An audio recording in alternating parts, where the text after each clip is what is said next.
Hi guys, it's ASBYT and this is the Apple Watch Series 6. It was announced on Tuesday, I've been using it for a little while and I've got some initial thoughts from my use so far. So there's no denying whether you're an iPhone user or an Android user, the most popular smartwatch on the planet right now is the Apple Watch. I mean, it sold I think 31 million units last year alone. Madness. So when a new Apple Watch does launch, of course there's going to be tons of excitement. So I'm going to share with you my impressions of the all-new Series 6. New being an interesting word, as you'll see, so that if you are on the fence about whether to buy it or not, hopefully this will help you. So in the box you have the watch face, the token paperwork, straps and one noticeable absentee. There's no AC adapter. There's no charger. Now this will massively divide opinion because on one hand some people will say, well, this is a really cheap move from Apple, they're going to save tons of money from not shipping them, but on the other hand many people will be happy that it's better for the environment because apparently Apple wants to be carbon neutral by 2030. Let me know in the comment section below why you think Apple have done this. So I have here the 40mm, also available in 44, graphite stainless steel version, and it looks really pretty great. But what's actually new this year? Well, it's certainly not the design. With the exact same square finish only, still no circle option, which I would personally love, the same rotating crown that when pressed goes to all of your apps, the same 3D curved infinity glass that rolls over the sides, and at first glance you really wouldn't know the difference from the previous generation. In fact, the only real obvious hardware changes this year is the fact that you've got new watch face colours and strap options like the Solo Loop, where you can measure your wrist on purchase and you can select the exact size to fit on your specific wrist, pretty much like a sweatband almost, so there's no navigating the adjustment holes, you simply just slip it on every time you want to use it,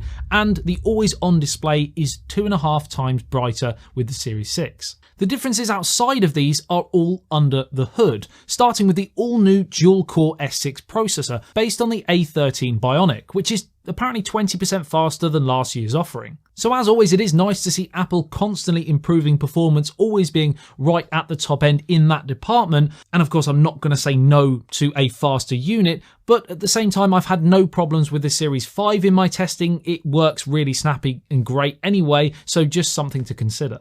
The real standout health feature this year is the blood oxygen level testing, or SpO2 as it's also known. It basically tests, via infrared technology, the oxygen saturation within your blood.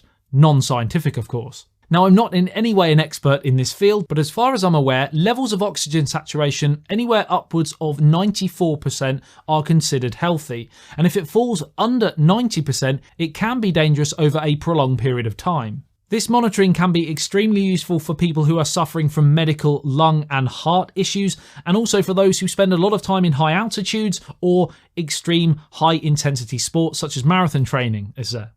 What? I meant to say etc.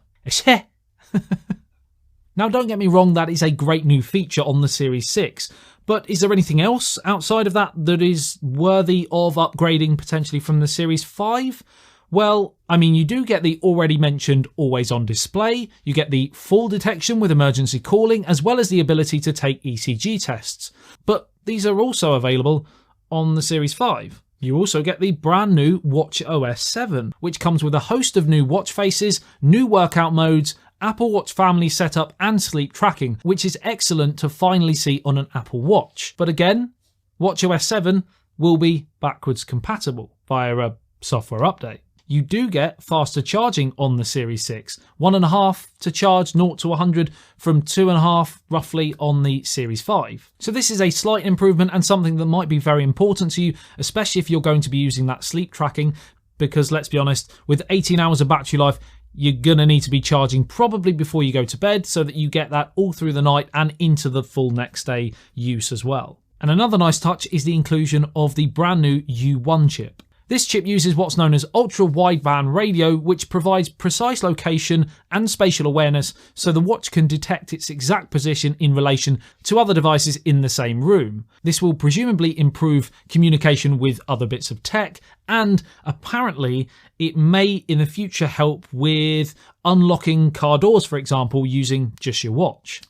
That would be a feature I would like to see. So as you can see, there's a lot of fine-tuning with the Watch Series 6. But there's not a huge difference this year. The term incremental upgrade gets banded around the tech scene a little bit too much, but on this occasion, it really does feel that way. Quite simply, if money is no object, the Watch Series 6 is the best smartwatch on the planet if you have an iPhone. And if you don't have a recent Apple Watch, all the blood oxygen saturation feature, the faster charging, the new colours, the slightly better performance and display brightness features are big deals for you, then this is well worth the purchase. It's fantastic. But if you have the Series 5, or even the 4 to some extent, or you don't feel that you would use those new features, then this is a lot harder for me to recommend an additional purchase for what I would consider nice additions.